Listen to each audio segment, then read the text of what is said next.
India में क्या हुआ है? इंडिया हमारे सामने हमारा दुश्मन है।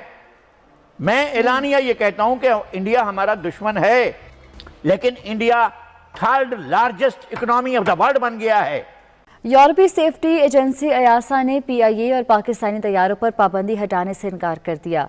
ऑडिट पर PIA की यूरोपीय परवाजों पर पाबंदियां खत्म न करने का फैसला किया गया है। इंडिया जर्मनी को, जापान को, बर्तानिया को, फ्रांस को पीछे छोड़ गया है। कनाडा, ऑस्ट्रेलिया उसके पास भी नहीं भटकते हैं। एक तरफ जहां समंदरों से गहरी, पहाड़ों से ऊंची दोस्ती है, तो वहां पर हमारे ताल्लुकात उस पर आ गए हैं कि पाकिस्तान चीन के जिन लोगों की यहाँ पर दहशतगर्दी में हलाकतें हुई थी, उनको इतनी बड़ी अमाउंट पे कर रहा है कंपनसेशन के लिए कि भाई क्या करें हम, बल्कि पाकिस्तान से ली जा रही है। चाइना जी हमसे पैसे मांगे चले जा रहा है। वो हमें कह रहा है कि जी तकरीबन 11.6 मिलियन उन्होंने कहा है कि जी ये जरा इधर कर दो। यूरोपीय यूनियन ने और बाकी दुनिया ने कहा कि भाई PIA हमारे मुल्क में मतलब ऑपरेट नहीं करेगी, सेफ्टी के इश्यूज हैं। हरीम शाह की बात कर लेते थोड़ी देर अगर, तो उसमें क्या ज्यादती थी। और वो नेशनल टीवी पे बैठ के आपके इंटीरियर मिनिस्टर को कॉल करती तो वो फोन कहता है, हेलो हाउ आर यू।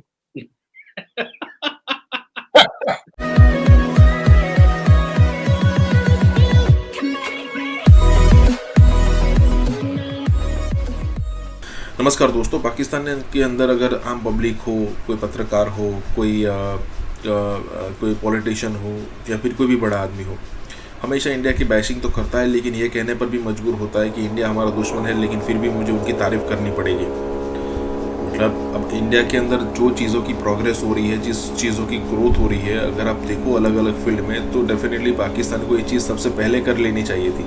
और ये ट्रेड बंद करना, इंडिया को दुश्मन मानना, ये सारी चीज़ें, क्योंकि देखिए इंडिया से ही पाकिस्तान की बेहतरी है।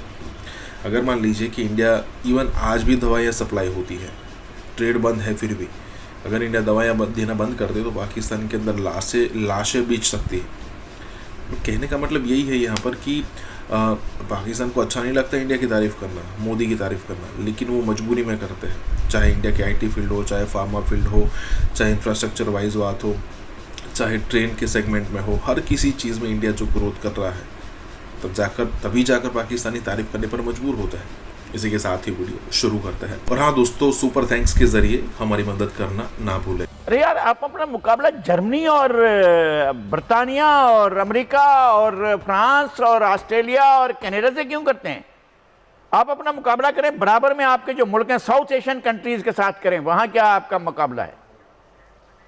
इंडिया में क्या हुआ है? इंडिया हमारे सामने हमारा दुश्मन है। मैं एलानिया ये कहता हूं कि इंडिया हमारा दुश्मन है, लेकिन India third largest economy of the world बन गया है। इंडिया जर्मनी को, जापान को, बर्तानिया को, फ्रांस को पीछे छोड़ गया है। कनाडा, ऑस्ट्रेलिया उसके पास भी नहीं भटकते हैं। और इंडिया वो था जो गरीब तरीन मुल्क में पाकिस्तान से भी पीछे था। तो लगारी साहब, आगे ग्रोथ रेट 5 पॉइंट समथिंग कैसे होगा फिर? आप फिगर बना लें, हमें इसमें क्या है, आपकी मर्जी है, जो फिगर दे दें। इंटरनेशनल रिकग्नाइज्ड के वर्ल्ड बैंक क्या कह रहा है वो देखें ना। उससे पहले कि दुनिया के 3 गरीब तरीन, महंगे तरीन ममालिक में, सबसे महंगे ममालिक में दुनिया के जो है वो पाकिस्तान तीसरे नंबर पर है। तो आप ये बात मान लेंगे, वज़ीर आज़म साहब ये बात क्यों नहीं मानते हैं कि दुनिया का तीसरा सबसे बड़ा महंगा मुल्क है? ये बहुत ही लच्छेदार किस्म की तकरीरें हैं। आज़ादोशुमार का गोरख धंधा और अपना मुल्क की जो शरह नमू है उसको ऐसे ले जाना कि जैसे बस अब दौड़ते हुए वो इंडिया और बांग्लादेश को क्रॉस करने वाली ऐसी कोई सूरत हाल नहीं है। हमारे पास गुर्बत की शरह हुई है, लोग गुर्बत की लकीर से नीचे जा रहे हैं और गवर्नेंस का टोटल एब्सोल्युटली क्लैप्स हो चुका है। इनके दौर में कोई गवर्नेंस नहीं है। किसी के दौर में जो है वो 22-23 हज़ार अरब तक गए थे। इनके दौर में तो कर्जों का वो हुआ है कि जो माजी में सारे कर्जे ले गए, उनके बराबर कर्जे तो इन्होंने ले लिए। भाई आपने किस लिए फिर कर्जे लिए जब दूसरों ने कर्जे लिए थे? तो हरीम शाह की बात कर लेते थोड़ी देर अगर, तो उसमें क्या ज्यादती थी। जिसने इंग्लैंड पाउंड सामने रख के कहा है एक ऐसे मुल्क पे जो फेडफ की लिस्ट में मौजूद है, और उसने कहा पे जो पैसे मेरे हाथ ला के देख लो। और वो नेशनल टीवी पे बैठ के आपके इंटीरियर मिनिस्टर को कॉल करती तो वो फोन कहता है, हेलो हाउ आर यू। आपकी पूरी कैबिनेट उसकी जेब में उस औरत के, हरीम शाह की। और आप हमें कहते हैं मायूसी नहीं करनी, फला नहीं करना, ये नहीं करना, मैं सड़कों पे जाऊंगा, मैं वो करूंगा।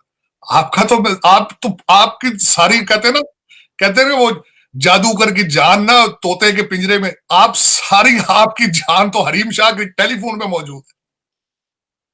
तो ये जो रिकॉर्ड उसके पास है, जो चीजें उसके पास है, वो तो पता नहीं क्या क्या कर सकती है, इसमें तो कोई शक नहीं है। मैं समझता हूँ Hareem Shah should get a Nobel prize, और एटलीस्ट सदारती अवार्ड उसका हक बनता है कि उसने इतनी बच्ची ने कोशिश की है आपके लोगों के भयानक चेहरे बेनकाब करने के लिए। मैं समझता हूँ such a noble cause, she has done it, she have served Pakistan very well. बिल्कुल सही कह रहे हैं, उसने सर्व किया है इन लोगों को एक्सपोज करके, बिल्कुल सही कह रहे हैं। चाइना और पाकिस्तान के ताल्लुक कुछ अरसे से ख़राब है, और वो ख़राब इस तरीके से है कि आप जानते हैं कि यहाँ पर दासू डैम का जो वाक़या हुआ था दहशतगर्दी का, उसमें उनके कोई 10, 12, 13 के करीब लोग जो हैं उसकी हलाकतें हुई थी, और उसके टैकल इतने ख़राब तरीके से किया गया था कि फ़ौरन ही होम मिनिस्टर साहब बोल पड़े थे कि ये तो एक बस का मामला है, बस का हादसा है और तो कुछ नहीं है, दहशतगर्दी तो नहीं है। तो उसके बाद चीन ने उसके ऊपर बड़ा सख्त स्टैंड लिया था, और फिर उनके मीडिया की तरफ से जो कुछ शुरू हुआ था, फिर ताल्लुकात बड़े एक ऐसे नहज पर पहुंच गए कि बड़े कशीदा रहे। और अब ख़बर सामने ये आ रही है, इंटरनेशनल मीडिया जिसको कोट कर रहा है, कि पाकिस्तान ने जो हलाकतें हुई थी उनको कॉम्पनसेट किया, यानी ये कि उनकी कॉम्पनसेशन में एक बड़ी अमाउंट चाइना को देने का जो है फ़ैसला कर लिया। अब चाइना ने कॉम्पनसेशन के लिए तो कहा था और बहुत बड़ी अमाउंट मांगी थी, लेकिन कहा जा रहा है कि पाकिस्तान की हुकूमत को 11.6 मिलियन डॉलर्स, या आप कह लीजिए कोई 2 अरब रुपए, 2-3 अरब रुपए के करीब है, जो कि इतनी बड़ी रकम उनको पे करेगी। अब देखिए, एक तरफ जहाँ समंदरों से गहरी, पहाड़ों से ऊंची दोस्ती है, तो वहाँ पर हमारे ताल्लुकात उस पर आ गए हैं कि पाकिस्तान चीन के जिन लोगों की यहाँ पर दहशतगर्दी में हलाकतें हुई थी उनको इतनी बड़ी अमाउंट पे कर रहा है कंपनसेशन के लिए कि भाई क्या करें हम, बल्कि पाकिस्तान से ली जा रही है। पाकिस्तान के हालात, हमारे हालात ऐसे नहीं है कि हम इतनी बड़ी रकम जो है इस सिलसिले में पे करें। हम तो अपने लोग जब मरते हैं उनको कि हम थोड़े थोड़े पैसे दे के हम कहते हैं बस जी ये ठीक है, इस तरह कर लेते हैं। कोई वहाँ पे जाना भी जो है उनकी मौत पे रिश्तेदारों के पास, उनसे मिलना भी पसंद नहीं करते पॉलिटिशियंस। लेकिन चाइना के लोग जब यहाँ पर मरे हैं तो उनके लिए आप देखिए कि कितनी बड़ी कंपनसेशन दी जा रही है। समंदरों से गहरी, आसमानों से ऊंची और शहद से भी मीठी। और बिल्कुल आप समझ गए, मैं बात कर रही हूँ चाइना की। चाइना जी हमसे पैसे मांगे चले जा रहा है। वो हमें कह रहा है कि जी तकरीबन 11.6 मिलियन उन्होंने कहा है कि जी जरा इधर कर दो, क्योंकि वो जो दासू डैम के टाइम पे वहां पर जो टेररिस्ट अटैक हुआ था और उसमें जो उनके इंजीनियर्स मारे गए थे, वो कह रहे हैं कि जी हमें उनके लिए आप कंपनसेशन दें और हमें पैसे दीजिए। और अब पाकिस्तान ने ये फैसला किया है दे देते हैं पैसे। ऐसी क्या बात है, वैसे तो मैं कह रही थी कि दे ही देंगे, 200 या 400 साल में दे ही देंगे, बाकी के पैसे भी जो उन्होंने यहाँ पे प्रोजेक्ट्स में लगा रखे हैं वो भी हम दे देंगे, हम कौन सा खा जाएंगे। लेकिन ये वाले पैसे जो है ना 11.6 मिलियन, वो कह रहे हैं कि जी जल्दी जल्दी कर दो। तो अब गवर्नमेंट ने ये फैसला किया है, छोड़ो जी पैसे का क्या है, पैसा तो हाथ की मैल होता है, तो वो मैल ऐसे ऐसे करके ना हमने चाइनीज को वापस कर देनी है।